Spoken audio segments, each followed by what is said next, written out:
الرحمن الرحیم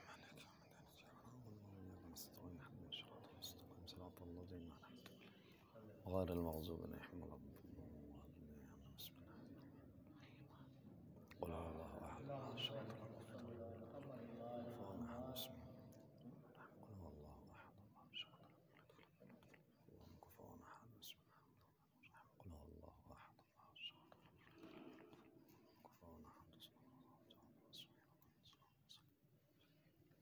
اللهم صل على محمد وعلى محمد.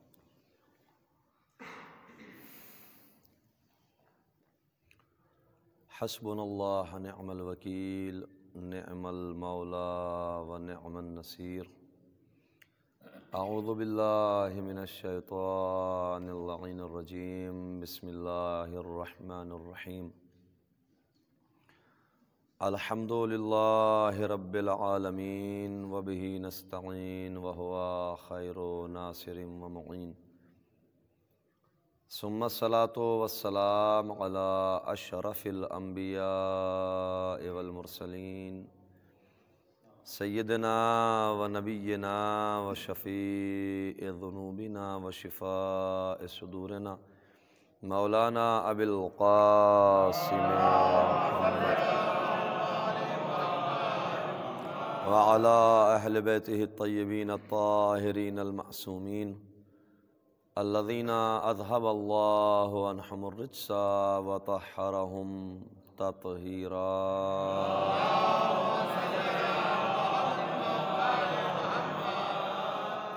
ولعنة الله على أعدائهم أجمعين.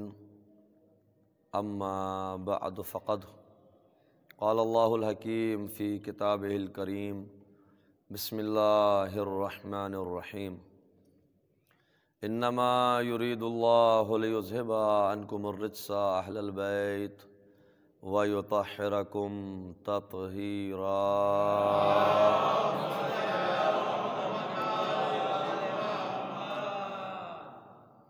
محترم سامعین، خداوند عالم اب تک کی ہوئی تمام عبادات کو بأحسن وجہ شرف قبولیت عطا فرمائے اور آنے والی عبادات کو خلوص کے ساتھ میں انجام دینے کی توفیق خیر مرحمت فرمائے.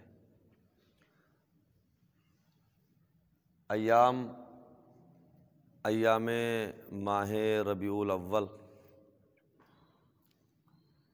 اور یہ وہ ایام ہیں کہ جس میں بعد وفات نبی شہزادی فاطمہ زہرا صلوات اللہ علیہا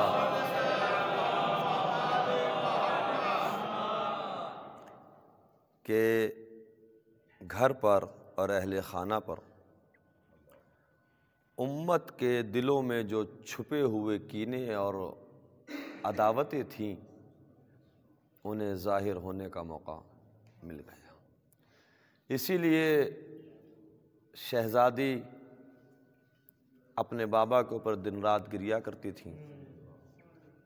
علی مرتضیٰ نے بھی مرثیہ پڑھا اور پروردگار عالم کی بارگاہ میں نبی کے چلے جانے کی شکایت کی اور کہا معبود تیرے نبی کے جانے کے بعد جو لوگوں کے سینوں میں اور جو ان کے دلوں میں عداوتیں تھی وہ ظاہر ہو گئی. اسی مناسبت سے جو کل کی مجلس سے کچھ باتیں رہ گئی تھیں میں آپ حضرات کے گوش گزار کروں گا انشاءاللہ. ایک بآواز بلند عظمت محمد.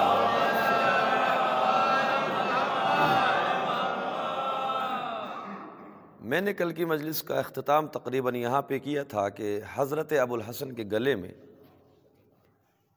رسی کا پھندا تھا اور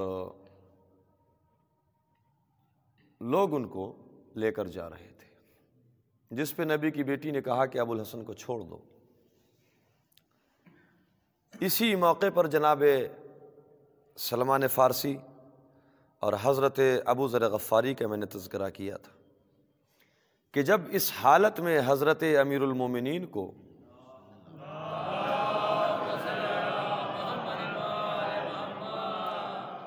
ابو ذر غفاری نے دیکھا تو جناب سلمان کے پاس میں آیا اور آنے کے بعد میں کہا سلمان دیکھ رہے ہو علی کے ساتھ میں لوگ کیا کر رہے ہیں؟ تو جناب سلمان نے کہا کہ ابو ذر پریشان ہونے کی ضرورت نہیں ہے، وہ علی جو فاتح بدر ہے، وہ علی جو فاتح خیبر ہے، وہ علی جو فاتح احد ہے، خندق ہے، فاتح خندق ہے، اگر اس کے گلے میں رسی کا پھندا ہے اور وہ خاموش ہے تو ضرور بالضرور مصلحت اسلام اس سے وابستہ ہے، ورنہ کائنات کے اندر کسی ماں نے وہ بیٹا جنا ہی نہیں کہ جو حضرت علی کی جانب نگاہ بھر کے بھی دیکھ سکے۔ اور یہ بھی حضرت علی کی جنگوں کے درمیان میں عدالت رہی ہے کہ جب بھی میدان جنگ میں انسان آتا تھا اور اپنا تعارف کراتا تھا اور رجس پڑھتا تھا، وہ اپنا تعارف اپنے باپ کے ذریعے کراتا تھا، مگر جب حضرت امیر المومنین آئے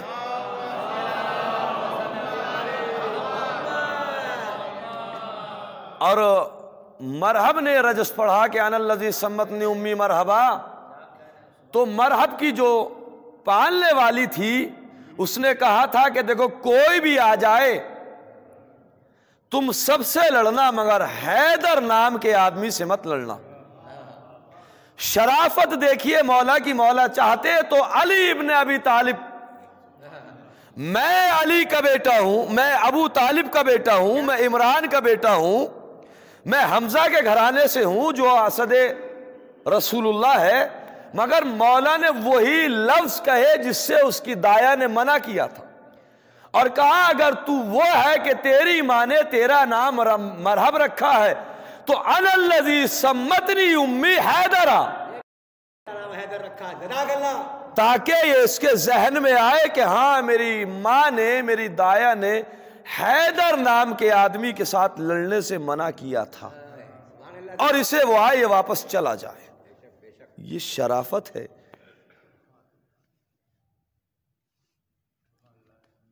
حضرت علی کے سامنے کوئی آئے اور بچ کے چلا جائے یا کوئی نگاہ دکھائے، عالم انسانیت میں کسی ماں نے ایسی اولاد جنی ہی نہیں۔ تو جناب سلمان نے کہا ابو ذر پریشان مت ہوئی، اس میں مصلحت الہی ہے۔ اب ایک بات سنیے گا، یہاں جناب ابو ذر 90 درجے پر ہے ایمان کے، اور یہ میرا میسیج ہے،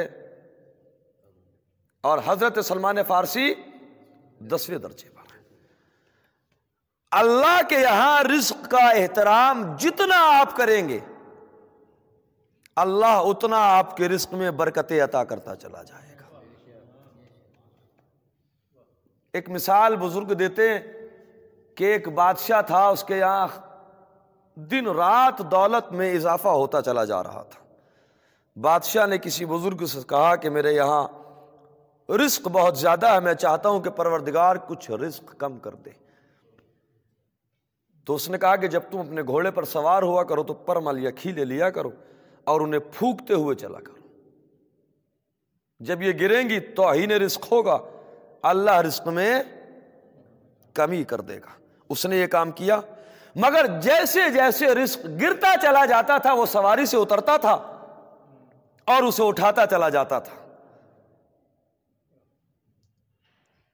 اس بزرگ نے کہا کہ سب کا رزق کم ہو سکتا ہے مگر آپ کا رزق کم، تو جتنا آپ رزق کا خیال کریں گے اتنا رزق آپ کے یہاں اللہ کثرت کے ساتھ میں عطا کرے گا۔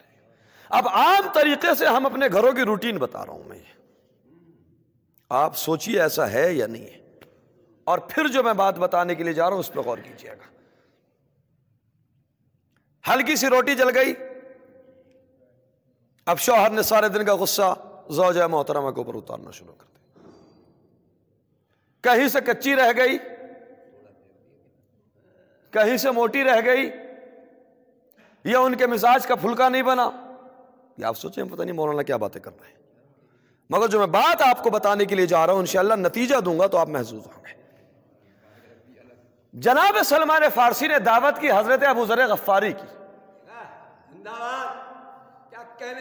اور جب دعوت کی تو حضرت ابو ذر غفاری آئے اور آنے کے بعد جو دسترخوان پہ روٹیاں تھیں، حضرت ابو ذر غفاری نے روٹی کو اٹھایا اور یوں جھانکنا شروع کر دیا. کہا بھائی سلمان، یہ روٹی تھوڑی کچی ہے. 9 درجے اور 10ویں درجے والے کی گفتگو ہے جو مکالمہ میں آپ کو سنا رہا ہوں. جناب سلمان فارسی نے ابو ذر غفاری کو ڈانٹا. کہا ابو ذر، کیا کہہ رہے ہو؟ روٹی کچی ہے؟ پتہ ہے یہ روٹی کیسے ہاتھ میں آئی ہے؟ اللہ کی نہ جانے کتنی مخلوق نے اس میں کام کیا ہے. ہوا نے اس میں کام کیا، زمین نے اس میں کام کیا، سورج نے اس میں کام کیا، رعد و برق جو بجلی چمکتی ہے اور جو اس کی کڑک ہوتی ہے اس نے اس کے اندر کام کیا، لوہے نے اس میں کام کیا، آگ نے اس میں کام کیا، لکڑی نے اس میں کام کیا، اور بہت ساری باتیں بتانے کے بعد کہ اللہ کی اتنی ساری مخلوق نے اس میں جب کام کیا ہے تب آپ کے پاس میں روٹی آئی ہے اور آپ کہہ رہے ہو کہ کچی ہے. غور کیجئے ذرا، اتنی اللہ کی محنت اس میں کام کرتی ہے، تب کہیں جا کے یہ دانہ ہماری قسمت میں بصورت روٹی نظر آتا ہے. اسی لیے اہل بیت کے گھرانے کے کسی فرد نے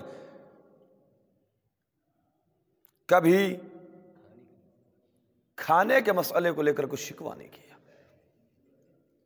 نمک سے روٹی کھا رہے ہیں، سوکھی روٹی کھا رہے ہیں. مولا علی نے کھائے نا سوکھی روٹی.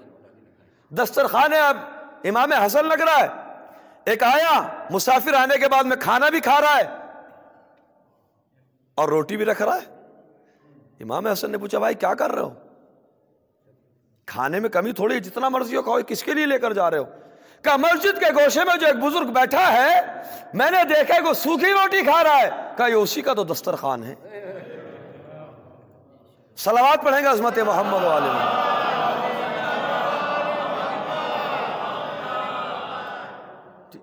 لہذا رزق کے مسئلے کو لے کر نہ تو اسے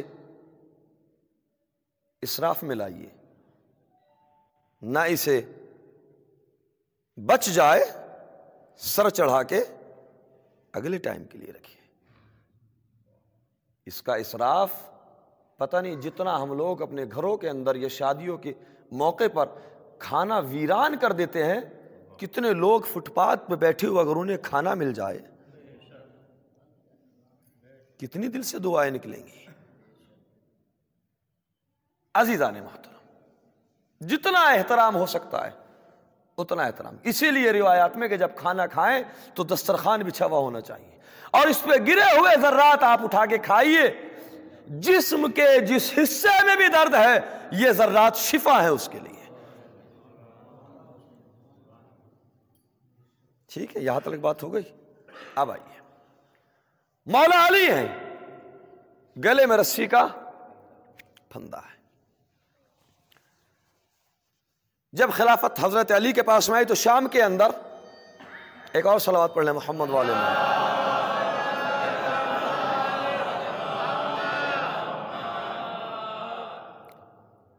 ادھر معاویہ تھا، معاویہ نے خط لکھا مولا علی کو اور اس میں رشتہ اپنا بیان کیا، ہم چچا زاد بھائی ہیں آپس میں، لہذا آپ مجھے اپنی جانب سے اپنا نمائندہ بنانے کے بعد میں اس جگہ کا ذمہ دار بنا دیجیے. مولا نے کہا معاویہ یاد رکھ، جس چیز کو علی کل منع کر چکا ہے آج علی اس چیز کو دینے والا نہیں ہے. بات آگے تو عرض کر دوں، جس وقت میں حضرت علی کے پاس میں خلافت ظاہری آئی ہے لوگوں نے علی کو چھوڑنے کے بعد میں معاویہ کی جانب جانا شروع کر دیا. کیوں؟ اس لیے کہ علی جتنا جس کا حق تھا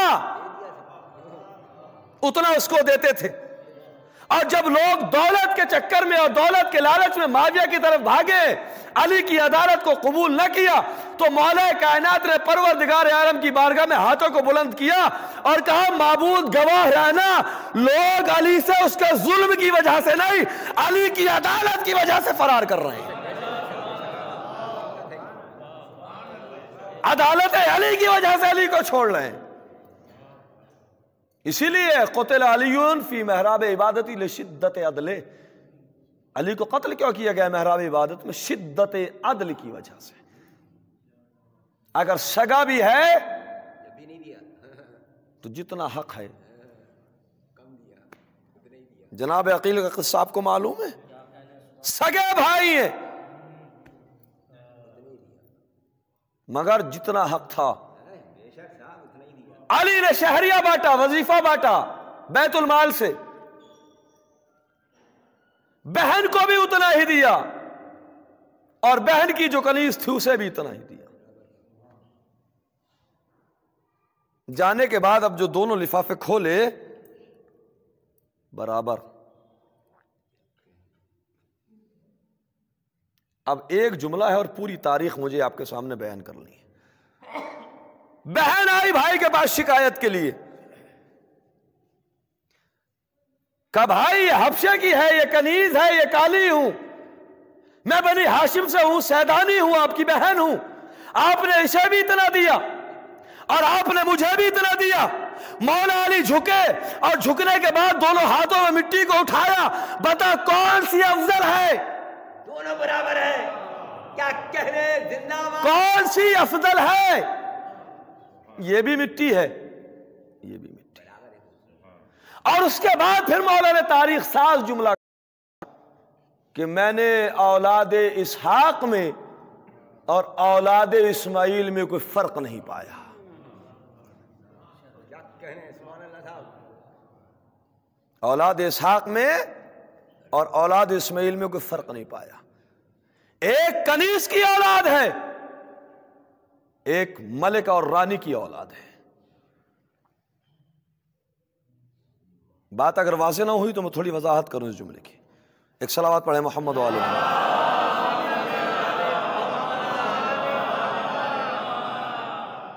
جناب ابراہیم علیہ السلام جب سفر کے لیے اپنے وطن سے نکلے تو آپ کی زوجہ محترمہ جناب سارہ، جناب اسحاق کی والدہ گرامی، بہت حسین خوبصورت، کوئی مثال نہیں تھی۔ آپ ان کو لے کے چلے اور ایک صندوق کے اندر لے کر چلے۔ خوبصورتی کی وجہ سے تاکہ کسی کی نظر نہ لگے، مگر جب دوسرے ملک کی سرحد میں داخل ہونا چاہتے تھے تو جو حدود پہ سپاہی تھے انہوں نے کہا کہ ابراہیم اس صندوق کو کھول کر دکھانا پڑے گا، تب ہم اپنے ملک کے اندر آنے کی اجازت دیں گے۔ جناب ابراہیم نے کہا یہ صندوق کھلنے والا نہیں ہے۔ کہا کیا ہے اس میں؟ کہا جو آپ کی مرضی ہو وہ مان کے ٹیکس لے لو۔ کہا ہیرے جواہرات ہیں؟ کہا ہیرے جواہرات ہی مان لو، لے لو ٹیکس، مگر صندوق نہ کھولو۔ بات بادشاہ تک پہنچائی۔ بادشاہ نے کہا اس آدمی کو لے کر آؤ، صندوق کے ساتھ میں لے کر آؤ۔ اب یہاں کے اوپر غور کیجئے گا جملے کے اوپر۔ آ گیا صندوق بادشاہ کے دربار میں۔ بادشاہ نے کہا ابراہیم کھولو اسے۔ کہا بادشاہ اسے نہ کھلوائیے، جو آپ کو ٹیکس لگانا ہے، جزیہ لگانا ہے لگا دیجیے۔ کہا نہیں، دکھاؤ، کھولنا پڑے گا۔ جناب ابراہیم نے کھولا۔ اب جیسے ہی صندوق کھولا ہے تو جناب سارہ، اب جیسے ہی اس بادشاہ کی نگاہ پڑی، اس نے غلط ارادے سے اپنا ہاتھ سارہ کی جانب بڑھایا، اللہ نے ہاتھ کو وہیں شل کر دیا۔ پریشان ہوا نبی اللہ سے دعا کرو میرا ہاتھ کو صحیح کر دے، میں بدی سے باز آتا ہوں۔ جناب ابراہیم نے دعا کی، ہاتھ صحیح ہو گیا۔ جیسے ہی ہاتھ صحیح ہوا اس نے پھر دوبارہ بڑھایا، ہاتھ پھر وہیں شل ہو گیا۔ یہ کبھی کوئی انسان غلط ارادے سے اگر کہیں ہاتھ کا استعمال کر رہا ہے تو یہ ذہن میں رہے کہ اللہ چاہے تو اسے یہیں شل کر سکتا ہے. متوجہ؟ وہی شل کر سکتا ہے. بادشاہ کا ہاتھ دوبارہ شل ہوا. اب بادشاہ نے جناب ابراہیم کے سامنے دوڑا, جناب ابراہیم معذرت چاہتا ہوں, آپ اللہ سے دعا کریں میرا ہاتھ صحیح ہو جائے. جناب ابراہیم کا ہاتھ, جناب ابراہیم نے دعا کی, بادشاہ کا ہاتھ صحیح ہو گیا. پھر تیسری مرتبہ ہاتھ بڑھایا, ہاتھ پھر شل ہوا. اب بادشاہ گھبرا گیا کہ یہ کوئی عام خاتون نہیں ہے. اب جناب ابراہیم کی بارگاہ میں پھر ملتمس ہوا, آپ سے معذرت چاہتا ہوں. اب جناب ابراہیم نے دعا کے طریقے کو بدلا, کہا پروردگار اگر یہ اپنے ارادے میں سچا ہے تو اس کے ہاتھ کو صحیح کر دے. اور واقعی ارادے میں سچا ہو چکا تھا, ہاتھ صحیح ہو گیا. اب جب اس نے جناب سارہ کی عظمت دیکھی تو جناب ابراہیم سے کہا کہ اے ابراہیم, میری پوری مملکت میں آپ جہاں رہنا چاہتے ہو وہاں رہو, اور میں اس محترمہ کی کنیزی کے لیے اپنی بیٹی ہاجرہ کو پیش کرتا ہوں. جناب ہاجرہ مادر جناب اسماعیل کنیز تھی جناب سارہ کی. جناب ابراہیم کے دو بیٹے اسحاق اور اسماعیل. اب مولا علی نے وہی جملہ کہا کہ میں نے اولاد اسحاق میں اور اولاد اسماعیل میں کوئی فرق نہیں پایا. صلوات پڑھنے عظمت محمد والے.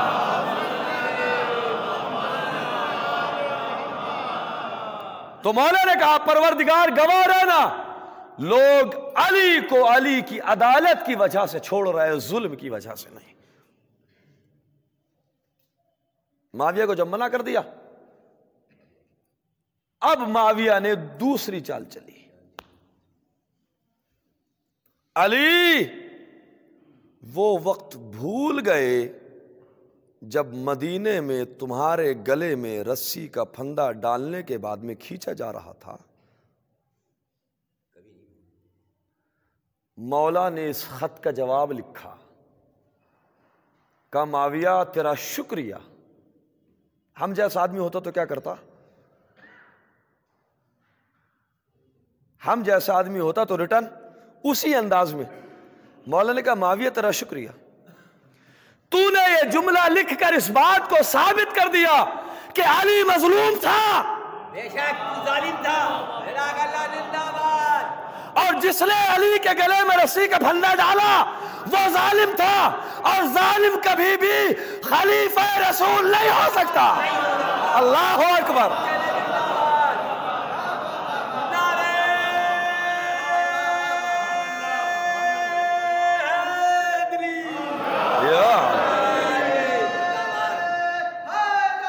یا علی مولا سلامت رکھے, خدا قبول کر. معاویہ تیرا شکریہ, اس سے پہلے کہ میں بتاتا تو نے میری مظلومیت کا تذکرہ کر کے اس بات کو ثابت کر دیا کہ میں مظلوم تھا. اور اسلام میں مظلوم ہونا عیب نہیں ہے, عیب یہ ہے کہ آپ ظالم کہلائیں. مظلوم ہونا عیب نہیں ہے, کمزور ہونا عیب نہیں ہے, ظالم ہونا عیب ہے.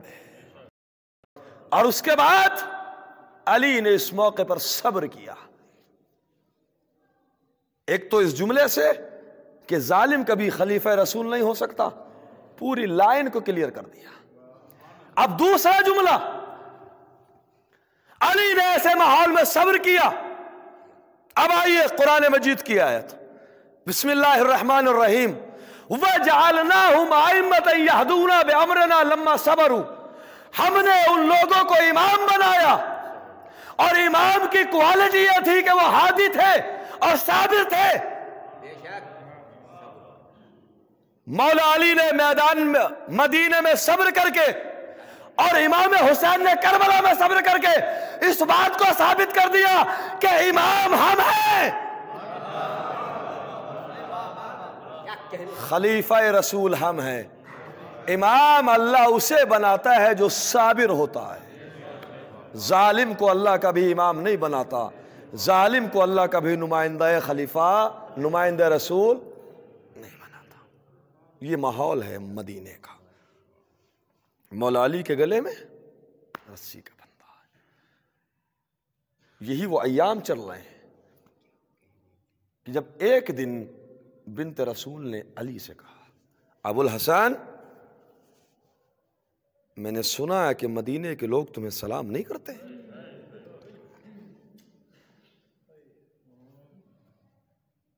ابو الحسن نے کہا بنت رسول اتنا ہی ہوتا تو علی صبر کرتا، مگر حالت یہ ہو چکی ہے علی سلام کرتا ہے، لوگ سلام کا جواب بھی نہیں دیتے۔ تاریخ ذہن میں آ گئی؟ اب چند لمحے کے لیے میرے ساتھ ٹھہریے گا۔ دور ہے 8ویں امام کا، صلوات پڑھ دے محمد والے۔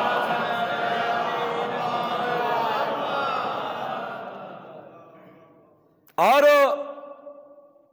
مامون رشید حاکم وقت ہے۔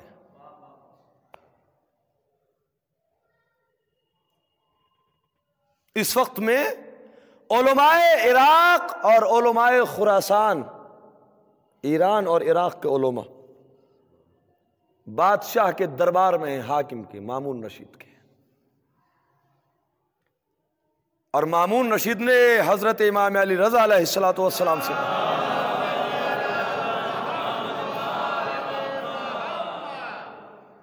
ثم اورثنا الکتاب الذین اصطفینا، یہ آیت ہے قرآن مجید کی کہ ہم نے اپنی کتاب کا وارث اپنے ان بندوں کو بنایا کہ جن کا ہم نے انتخاب کر لیا، جنہیں ہم نے چن لیا ہے، جنہیں ہم نے مصطفیٰ بنایا ہے۔ اس آیت کے ذیل میں گفتگو ہے، اور اختلاف ہوتا ہے کہ اس آیت میں ان بندوں سے مراد کوئی خاص بندے ہیں یا پوری امت ہے۔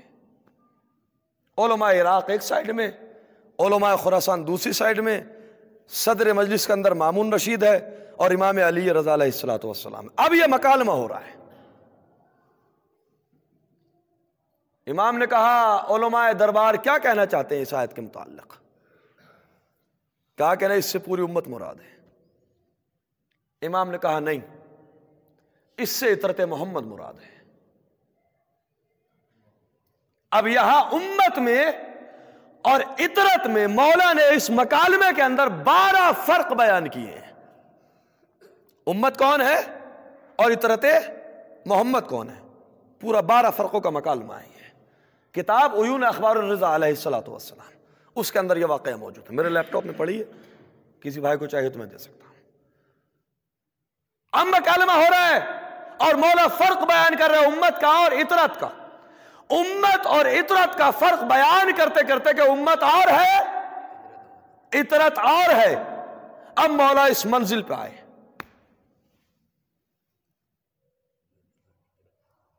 عطرت کون ہے؟ اہمیت عطرت، عظمت عطرت محمد قرآن سے پیش کیجئے۔ امام رضا سے مطالبہ ہے مامون رشید کا، علماء کی موجودگی ہے۔ امام نے کہا بادشاہ، اللہ نے پورے قرآن مجید کے اندر کسی نبی کی آل کو سلام نہیں کیا۔ کسی بھی نبی کی آل کو، نبیوں کو تو سلام ہے مگر کسی نبی کی آل کو سلام نہیں ہے۔ سورہ صافات کے اندر یہ آیت بالترتیب ہے۔ اب مولا نے کہا مامون رشید سن، اللہ نے کہا سلام علی نوح فی العالمین، حضرت نوح پر اللہ کا سلام ہے عالمین میں۔ اللہ نے نوح پر سلام بھیجا مگر آل نوح پر سلام نہیں بھیجا۔ سلام علی ابراہیم، اللہ نے ابراہیم پر سلام بھیجا ہے مگر آل ابراہیم پر قرآن مجید میں سلام نہیں بھیجا ہے۔ سلام علی موسیٰ و ہارون، فات کی آیتیں، اللہ نے جناب موسیٰ کو سلام کیا ہے، جناب ہارون کو سلام کیا ہے۔ اللہ نے جب سلام کیا تو انبیاء کو تو کیا ہے، مگر کسی نبی کی آل کو نہیں کیا۔ مگر ہم تنہا وہ ہیں کہ جسے اللہ نے سلام کیا ہے۔ مامون رشید نے کہا کہ ثابت کیجیے۔ علماء کا مجمع ہے اور 2 ملک کے علماء ہیں۔ بعد میں مامون رشید نے یہ جملہ کہا کہ بس علی رضا، اللہ ہی بہتر جانتا ہے کہ وہ اپنی رسالت اور ہدایت کو کہاں رکھے۔ آپ سے بڑھ کر اس کائنات میں اللہ کا نمائندہ کوئی نہیں ہو سکتا۔ یہ جملے کہیں اس مکالمے کے آخر میں۔ اب امام نے سارے علماء کو، خراسان کو بھی اور علماء عراق کو متوجہ کیا اور کہا کہ اب میں قرآن پڑھتا ہوں، مجھے جواب دینا۔ کہا کہ بتاؤ قرآن مجید میں سورہ یاسین ہے؟ یاسین والقرآن الحکیم انک لمن المرسلین۔ اس میں یاسین سے مراد کون ہے؟ سارے علماء نے بالاتفاق کہا یاسین سے مراد ذات حضرت محمد مصطفیٰ صلی اللہ علیہ وسلم۔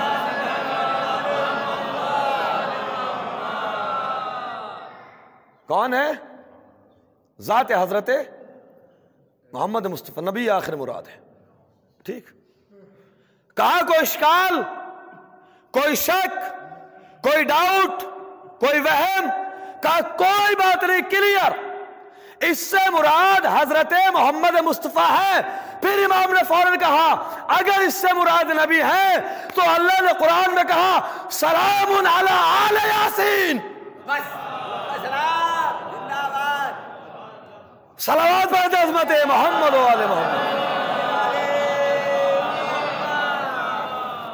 اللہ نے قرآن میں فقط اور فقط آل یاسین پہ سلام بھیجا ہے اور وہ ہم ہیں۔ کس کا سلام ہے؟ آل یاسین کو اللہ کا۔ بات تمام ہو گئی، اب اس سے ملائیے کہ جہاں میں نے چھوڑا تھا۔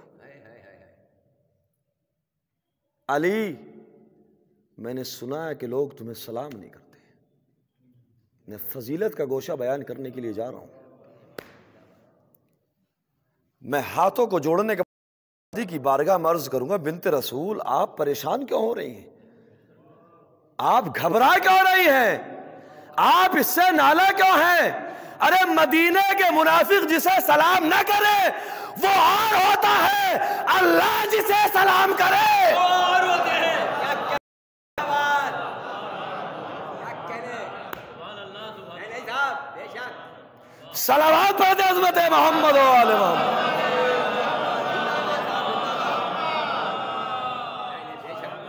مدینے کے منافق علی کو سلام نہ کرے تو اس سے علی کا جاتا کیا ہے؟ ایک اور صلوات پڑھتے عظمت محمد و آل محمد۔ یہ ایک فرق ہے عطرت کا اور امت کا، 11 فرق باقی ہیں انشاءاللہ آئیں گے۔ بنت رسول جسے منافق سلام نہ کریں وہ اور ہے، جسے اللہ اپنے قرآن میں سلام کہے وہ اور۔ عزیزان محترم، ماحول ایسا تھا کہ لوگوں نے جسے اللہ نے سلام کیا، لوگوں نے اسے بھی سلام کا جواب دینا پسند نہیں کیا۔ اور دوسرا جملہ، اور یہی دوسرا جملہ ہی ربط مصائب ہے، بعد وفات نبی علی مرتضیٰ ہر صحابی کے دروازے پر پہنچے۔ مظلومیت کم نہیں ہے، اور ساتھ میں بنت رسول کو لیتے تھے۔ اب سوچئے پسلیاں ٹوٹی ہوئی،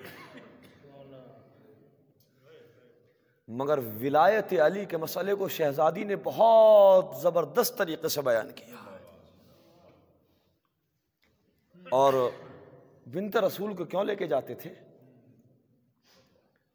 اس لیے کہ شہزادی بہو شبیہ رسول اللہ تھی۔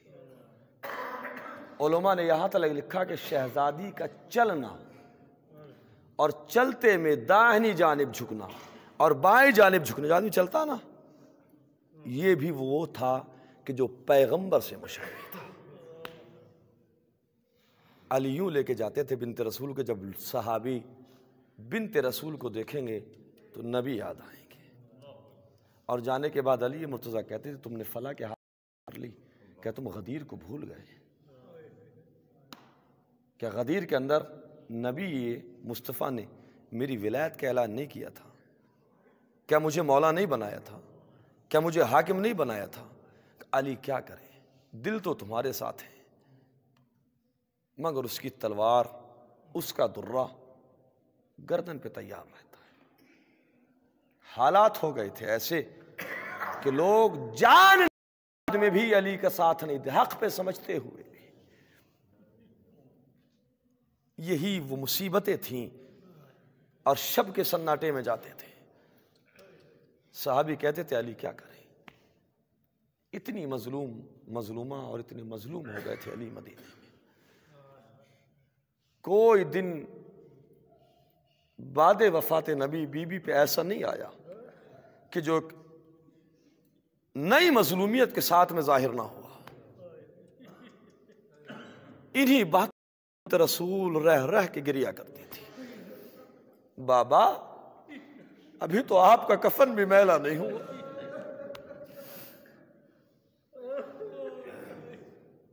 بابا جس کی تعظیم آپ کھڑے ہو کے کرتے تھے، اب وہ لوگوں کے دروازے پر جا رہے ہیں لیکن لوگ پہچان نہیں رہے۔ بابا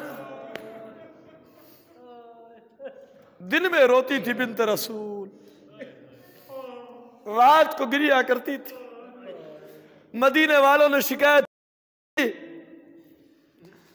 فاطمہ سے کہیے یا تو بابا کو دن میں روئے یا رات کو رو، الحزن بنوا دی۔ سب مصیبتیں اسی اسنا میں، بس 2-3 منٹ مجلس تمام ہو جائے گی۔ اسی اسنا میں بنت رسول اپنے گھر کے اندر بابا کو یاد کر رہی تھی کہ اچانک مدینے کی گلیوں کی آواز بلند ہوئی، مدینے والے بہت تیز تیز رونے لگے۔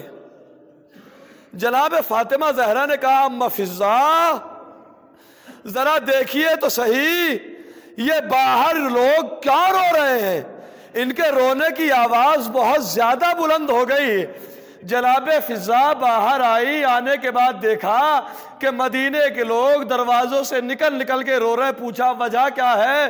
کہا بہت دنوں کے بعد مؤذن رسول حضرت آئے ہیں۔ جیسے ہی بلال کا نام سنا فاطمہ اور تڑپ گئی، ہائے بلال کا اتنا خیال، مگر نبی کی بیٹی مدینے میں تنہا رہ گئی۔